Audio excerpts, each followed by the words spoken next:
talk about today. I wanted to start with Manchester City. The trial begins on Monday. And for me, I've said this for a while and I'll state it again. I feel like this is the biggest piece of off-field news in the history of English football. I think it could potentially rewrite a decade of history. It could change the landscape of English football. It could also expose the Premier League as being absolute charlatans if it indeed transpires they have almost no evidence, if this is a witch hunt, if this is just a way of damaging the credibility of Manchester City. And I think it's very, very, very fair to present both sides of that argument. But I want to ask maybe a tough question on the show tonight. The trial begins Monday. What are your guts telling you? Are they going to be found guilty or are they going to be found innocent, Igal? How do you see this going? Based on what we know, I know we're not solicitors, I know we're not lawyers, but based on what you've read, there's loads of arguments for and against. How do you see this panning out over the next 10 weeks? I'm surprised that they took it to this point. I thought they would have tried to settle some sort of like agreement beforehand. The Premier League is going to lose no matter what.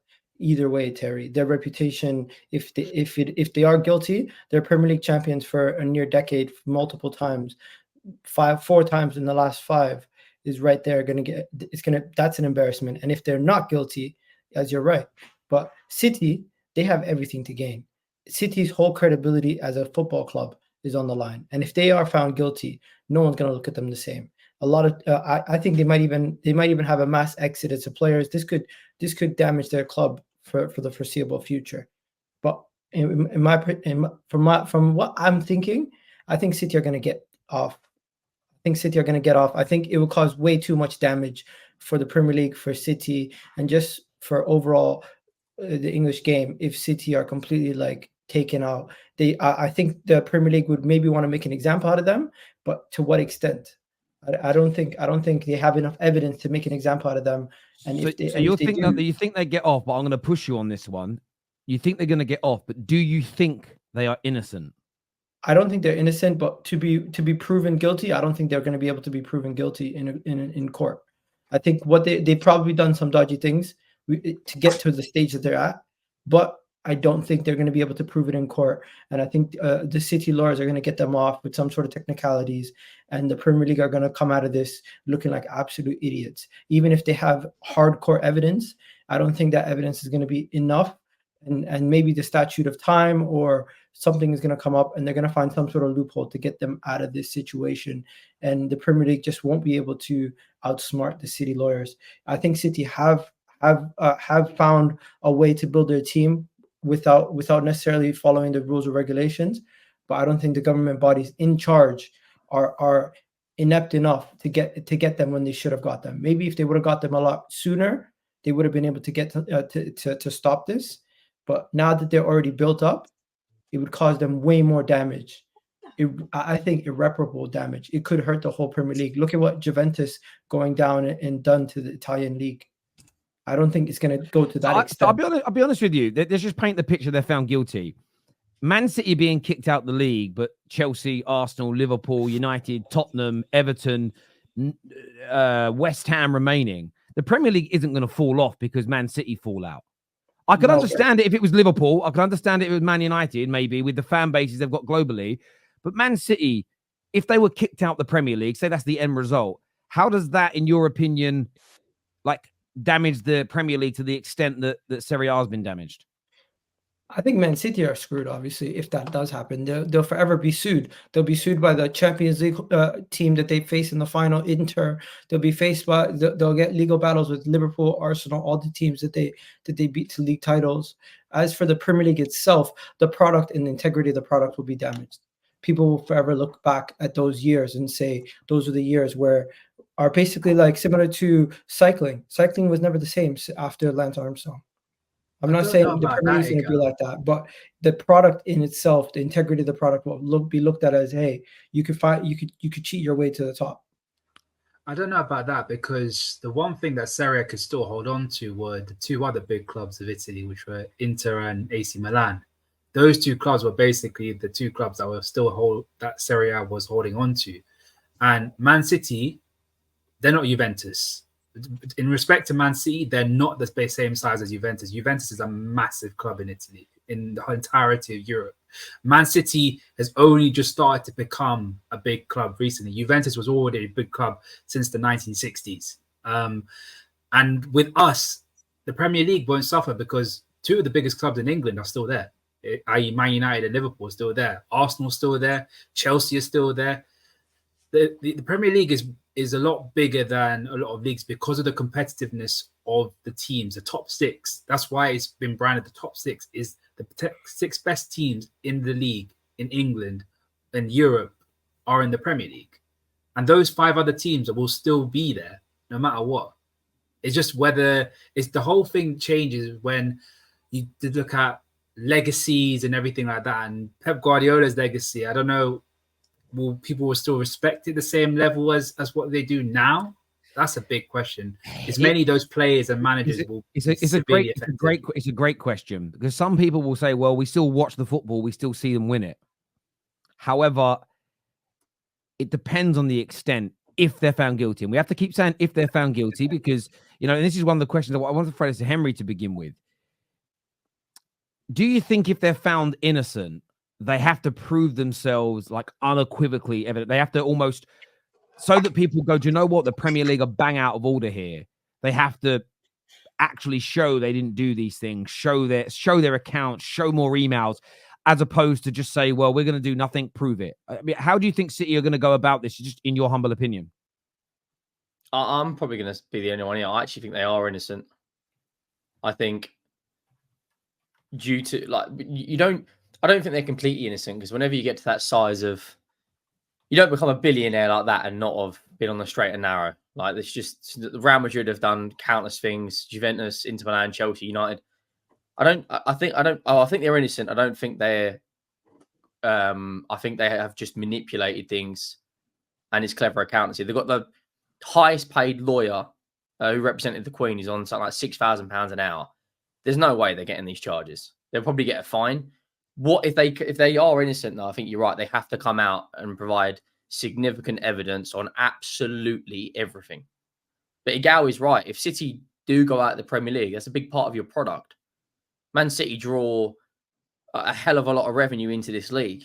They've got I know they haven't got a big fan base as Man United and City, but since they've had these charges against them, look what they've gone on and done in the sport. They've dominated England for nearly a decade now.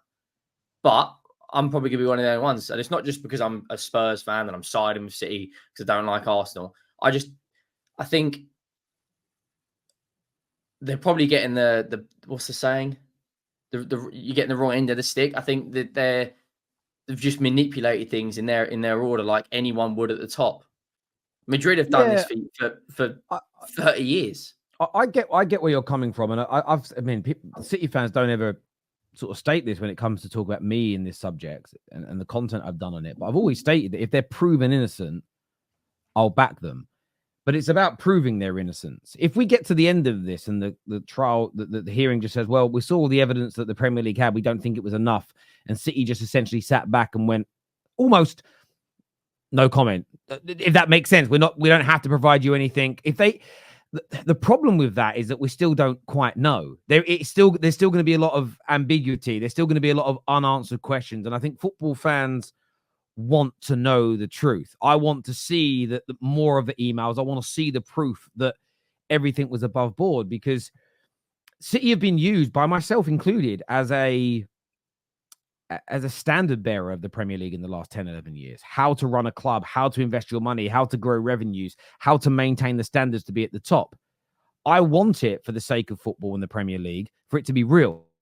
Because if it isn't, everything has to be rewritten. Some of us have hated on our owners, hated on our managers, hated on our players for not delivering trophies versus this team. But if it was built upon a house of cards, I think football fans deserve to know the truth. I don't think this is damaging to the Premier League per se, though. The only way I think this is damaging to the Premier League is if they do some kind of deal where all the main charges are kind of pushed under a carpet. They're fined for breaching the non-cooperative charges, and we're not given answers. Because then it leaves it, again, open-ended for people to go, well, I still think they cheated. And if people look at the Premier League and say, well, we think they've just done it, they've potentially done a deal with cheaters, that is where they lose integrity. I don't think you can... You know, if a 100-meter sprinter at the Olympics takes drugs, I don't look at the Olympics and go, what a shit competition because an athlete cheated. I would say it's a shit competition if the Olympics let them off and went, you know what? We're going to let this athlete cheat because they're so important to us. That, for me, is where I think you damage the product on this. But I think the most important element is that football fans at large hear both sides of the... I think it should have been televised, by the way. I think the trial should have been televised. And the reason I say that is because we all have a vested interest in one way, shape, or form, and not just on the football pitch. The fans that have pumped money in through paying their TV subscriptions, going to games, traveling up and down the country, traveling all around the world and Europe. People have paid money into this. I think that the general footballing public deserves to not just read a very complicated report afterwards. I think they deserve this to be broken down, all the stones to be overturned, so we have clarity. And I think it's very, very important because whenever in the past things have been covered up in football, it's led to a lack of understanding, whether it's been on tragedies right through to misdemeanors and problems. And I think how you resolve this situation is by being transparent and open. If they're innocent, I swear this now on my children and it's proven. I'll shout it from the rooftops, leave them alone. What they've done is brilliant. They didn't cheat. It's been proven. Fair play to Man City. If they're guilty, I'll shout about it equally as loud because they have cheated everybody essentially out of successes and growth, and they've broken the barometer of the game. But the one thing I don't think this is bad. The only way this is bad for the Premier League is if the Manchester City fans are correct and the Premier League have created this almost out of nothing, and this is a nasty, horrible 5-6 year witch hunt. But equally, why would the Premier League do that? That is what don't make sense to me personally. I don't get what the Premier League is getting out of the Premier League driving wanted to City stop out. the government from taking control of decision making in how to charge football clubs, I guess. Something across those lines, if you remember. Could I play devil's advocate, Terry? Like, I've heard like both Henry and Gal made the same comment.